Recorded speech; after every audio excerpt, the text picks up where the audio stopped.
এবার আমার শেষ ইচ্ছা, দাও বর দাও। কি বর চাস? এই যে আমি তোমাকে প্রতিষ্ঠা করলাম, আমার সন্তানদের অহংকার হবে। আমার বাবা জগন্নাথকে প্রতিষ্ঠা করেছে, আমি মরে গিয়েও শান্তি পাব না। তাই আমাকে বর দাও, তোমার আশীর্বাদে আমার বংশ যেন নির্বংশ হয়। তথাস্তু। নিজের হাতে নিজের ছেলেদের গলা কেটেছিল। আচ্ছা আপনারা বলুন, কেউ যদি সন্তানের গলা কাটে, কোনো বাবা যদি গলা কাটে, টিভিতে যদি লেখা হয় যে পিতার হস্তে সন্তানের মৃত্যু, বলুন আপনারা সেই পিতাকে কি পিতা বলবেন? বলবেন? তখন আঙুল তোলা হয়, পিতা না ওষুধ। কিন্তু কোনো শাস্তে ইন্দ্রদুগ্নকে কুকথা বলে না, সবাই প্রণাম করে। যখন শুনবেন কেন গলা কেটেছিল, আপনারাও এখানে বসে বসে প্রণাম করবেন। শুনে নিন, এই যে এখন সোজা পথে পুরীধাম যান ট্রেনে বাসে, আগে কিন্তু সোজা পথ ছিল না। আগে দুটো রাস্তা। কি কি বলুন তো? একটা ঘন জঙ্গল যেখানে হিংস্র জন্তু আছে, আর আরেকটা হলো সমুদ্র যেখানে ঢেউ আছে।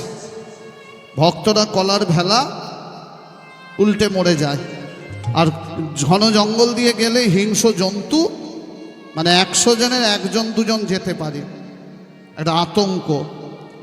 ইন্দ্রদগ্ন বলছে সবাই, ইন্দ্রদগ্ন বলছে প্রভু ভক্তরা তোমাকে দেখতে আসতে পারছে না বিপদের কারণে, একটা অনুরোধ করবো, রাখবে? বল, সমুদ্রটাকে একটু দূরে সরিয়ে দাও, সমুদ্রের পাড় দিয়ে একটা রাস্তা করে দাও যাতে ভক্তরা আসতে পারে।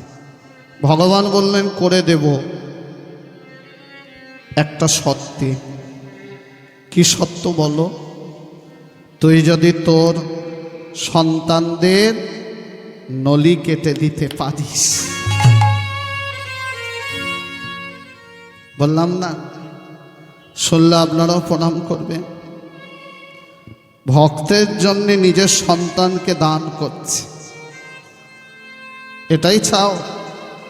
আমি এক্ষুনি দেব। একটা ধারালো অস্ত্র নিয়ে ছেলেদের কাছে দাঁড়ালো। ইন্দ্রদগ্নে কটা ছেলে ছিল? 1 নয় 2 নয় 18টা।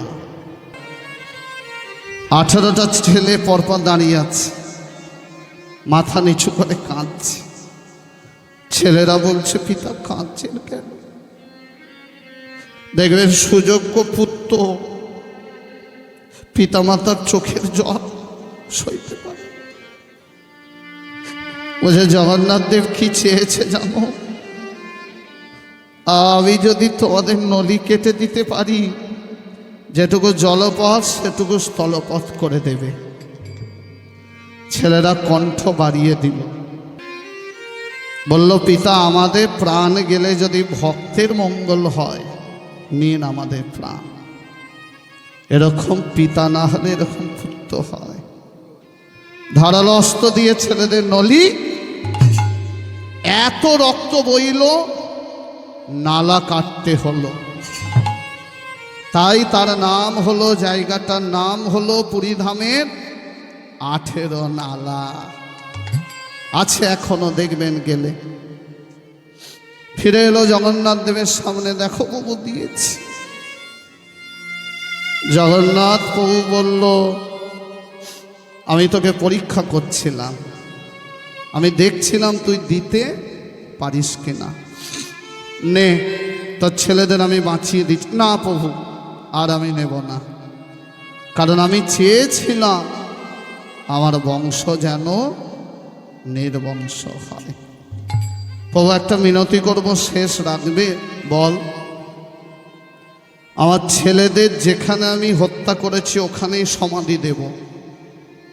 কলিযুগের ভক্তরা যখন দেখতে আসবে তোমায়, তারা যেন আমার সন্তানদের উপর তাদের চরণধুলি দেয়, তাহলে আমার সন্তানদের আত্মা শান্তি হবে। তথাস্তু। 18টা ছেলেকে ওখানে সমাধি দেওয়া হলো। এখনও পুরীধামে যাবেন, জায়গাটার নাম হলো 18 নালা। তাহলে এবার বলুন, পিতা অসুর বলবেন না পরম ভক্ত বলবেন? আমাদের জন্যে সন্তানকে দান করলো, ভাবা।